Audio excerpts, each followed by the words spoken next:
Ah, entendi. Tanto é que eles perderam uma aposta, porque teve um opositor muito importante que um dia chegou para eles e falou assim, então nós vamos fazer uma aposta. Quando chegar no ano tal que vocês estão dizendo aí, se não tiver esgotado o cobre e o níquel, não sei o que vocês vão, então vocês vão ter que me pagar tanto. Acho que era não sei quantas caixas de uísque, uma coisa assim. Certo. E eles tiveram que pagar a aposta, porque, de fato, o que aconteceu? Primeiro que quando alguma coisa começa a escassear, há muito mais estímulo para que surjam substitutivos.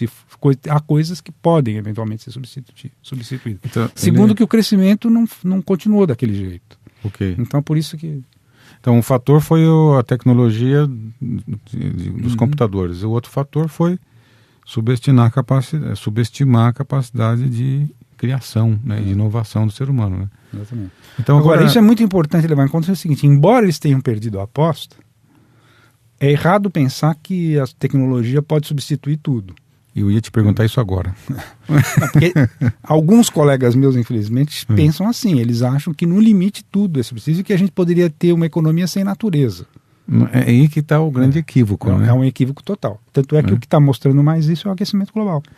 Porque o que está acontecendo com o aquecimento global? Praticamente todos os países estão conseguindo reduzir aquilo que a gente chama de intensidade de carbono das suas economias. Eu vou explicar porque isso não é óbvio que se entenda. É o seguinte, Ok.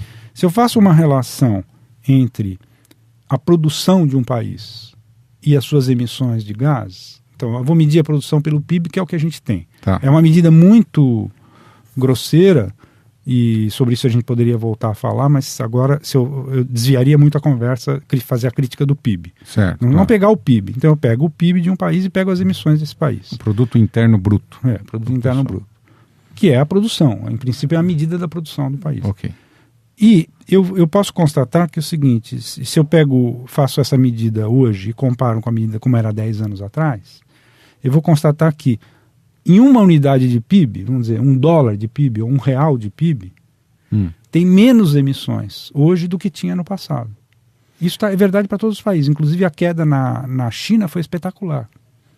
Certo. Apesar disso, apesar de quedas muito importantes dessa intensidade de carbono, Proporcional ao valor, ao que se produz na economia, isso né?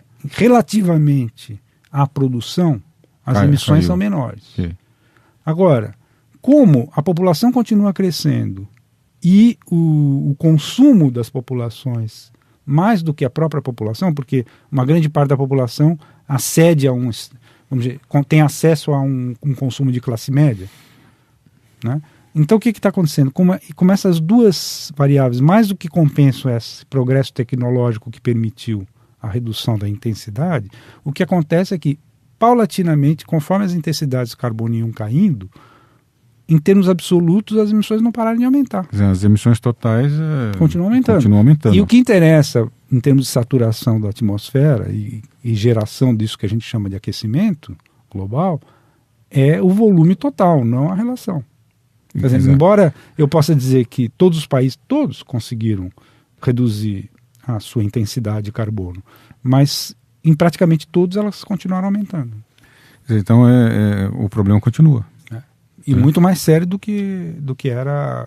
As últimas notícias é que até o último relatório do IPCC pode ter sido otimista, tá? Quando ao contrário é acusado de ser pessimista. Só no Brasil nós tivemos, nos últimos anos, parece mais de 20 milhões de brasileiros, 22 milhões de brasileiros que passaram da classe C, da classe D e E para a classe C. Isso. Então isso vai acontecer no Brasil, na China, na Índia. E as pessoas elas entram no mercado de consumo e querem consumir e querem uma qualidade de vida. Né? Tem esse direito. Então esse é o grande debate que a gente faz aqui através da Rádio Mundial para o público. Assim, não é discutir o direito ou não da pessoa melhorar de vida, que esse é um direito básico, né? Agora, como que a gente pode fazer isso? Então a gente sempre está propondo ideias que a gente poderia estar melhorando a qualidade de vida e desenvolvendo tanto sociedade, economia, sociedade, integrado ou sem prejudicar mais o meio ambiente. Esse é o grande debate que eu vejo que é todo o debate do seu trabalho, né? Mas eu queria dizer o seguinte, como indivíduos, porque nós estamos conversando com pessoas que estão pensando agora, nesse momento, no próprio consumo delas, no perfil do consumo, no estilo de vida que elas têm, e o que isso significa como consumo, se isso pode estar impactando ou não. Eu te diria o seguinte, é muito mais importante que essas pessoas pressionem as empresas e o governo a respeito da questão do que elas busquem resolver o problema individualmente.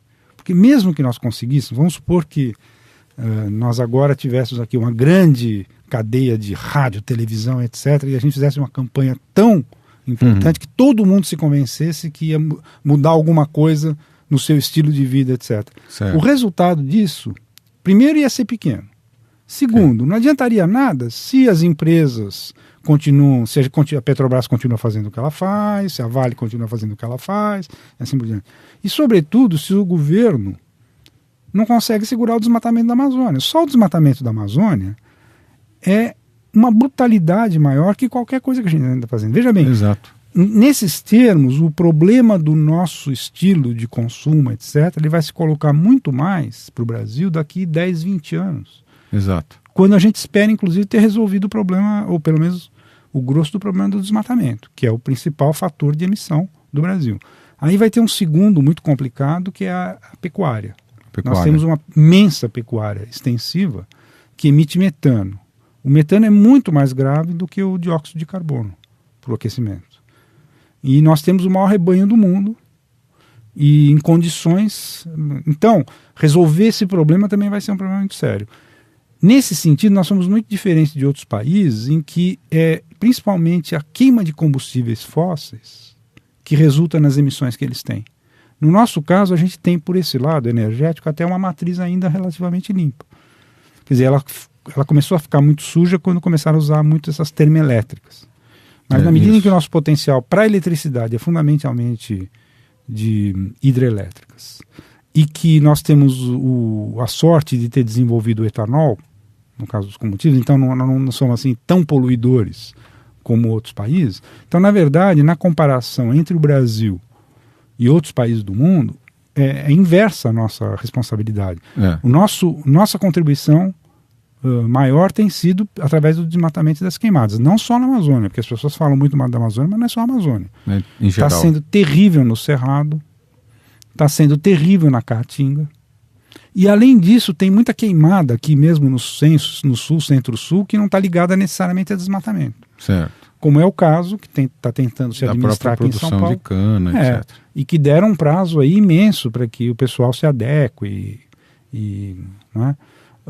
Então, eu estou falando isso pelo seguinte, que há uma certa tendência, é muito comum que eu participo de debates sobre esse assunto e tal, e que a coisa vai para o lado de responsabilizar ou de até culpabilizar as pessoas por terem acesso a um consumo, quer dizer, quando a gente fala assim, agora a classe C brasileira aumentou de não sei quantos milhões, dá a impressão que seriam esses os culpados.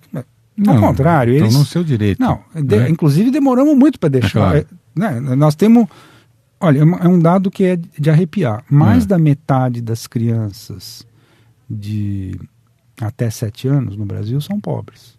Mais da metade. Mais da metade. Ou seja, mesmo com Bolsa Família, ainda mais da metade das crianças estão em famílias que têm uma renda abaixo do nível da pobreza, chamada linha da pobreza.